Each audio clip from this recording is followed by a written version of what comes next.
Look around any major city today, and you see a species completely consumed by the pursuit of profit. In Vedic terms, a person running on this treadmill of endless work and temporary reward is called a karmi.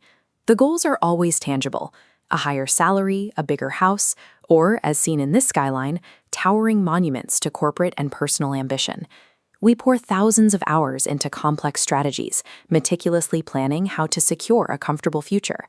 We exhaust our physical and mental energy trying to arrange the material world exactly to our liking. But there is a mathematical certainty built into this system that renders all of it temporary. When it does, every dollar earned, every title held, every structure built is stripped away, and the cycle of acquiring a new body and starting over begins again.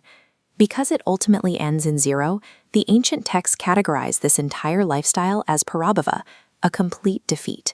It is a loop of exhaustion masquerading as progress. The shift towards spiritual life begins when a person views material acquisition as a cage rather than a prize. This seeker, the jñāni, deliberately steps off the treadmill. This diagram illustrates the core realization of the jñāni, atma tattva.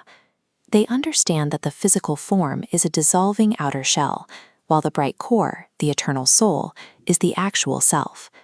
To protect that core, the jñāni stops chasing material rewards entirely. By halting fruitive work, they stop generating the karma that forces them to take another physical body. But there is a limit to this approach.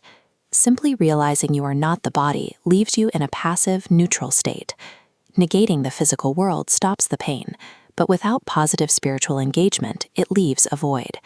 Escaping a burning building is necessary, but you still need a place to go. True freedom requires a destination. That destination is found when passive knowledge matures into active devotion.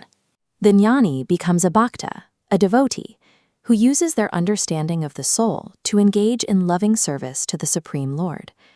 This chart shows just how rare that transition is. Out of the massive volume of people absorbed in material life, only a tiny fraction filter down to realize they are a soul. Out of those few, an even smaller fraction dedicate themselves to pure devotion. As a devotee matures, their practice shifts. They stop following rules out of a sense of strict duty, and their service becomes driven by a spontaneous, natural affection for God. The hierarchy of devotion ascends according to a single metric: the percentage of a person's intent that is purely selfless. At the highest stages, even the desire for one's own spiritual liberation is discarded in favor of pleasing the divine.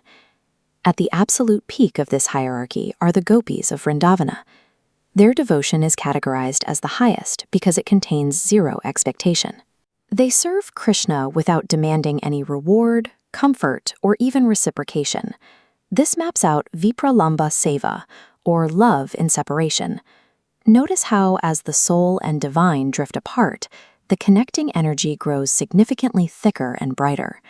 This pain of separation forces total mental absorption, consuming the devotee's entire reality and creating a remarkably intense connection.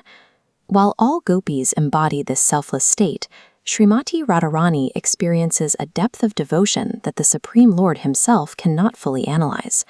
To understand the magnitude of her love, Krishna actually appeared on earth in her position, taking a devotee's role just to feel what she feels. This supreme status is recognized by the Lord himself, who finds her service so profound that he becomes a student of her emotions. This places Śrīmatī Radharani at the undisputed summit of the spiritual hierarchy. Devotion at this intensity becomes an overpowering, self-sacrificing force. It is the absolute limit of what the soul can achieve, where every thought and action is a direct expression of transcendental love. This supreme state of love is anchored to a tangible place. This is Radha-kuṇḍa, a sacred bathing lake in India that the texts declare is as deeply dear to the Lord as Śrīmatī Radharani herself. Compare the serene reality of this water to the frantic rush of the transit hubs and corporate ladders we started with. The sage Rupa Goswami concludes that the highest perfection a human being can achieve is to step completely out of the material illusion, reside at this lake, and engage in pure, loving service. The universe measures fortune differently than we do.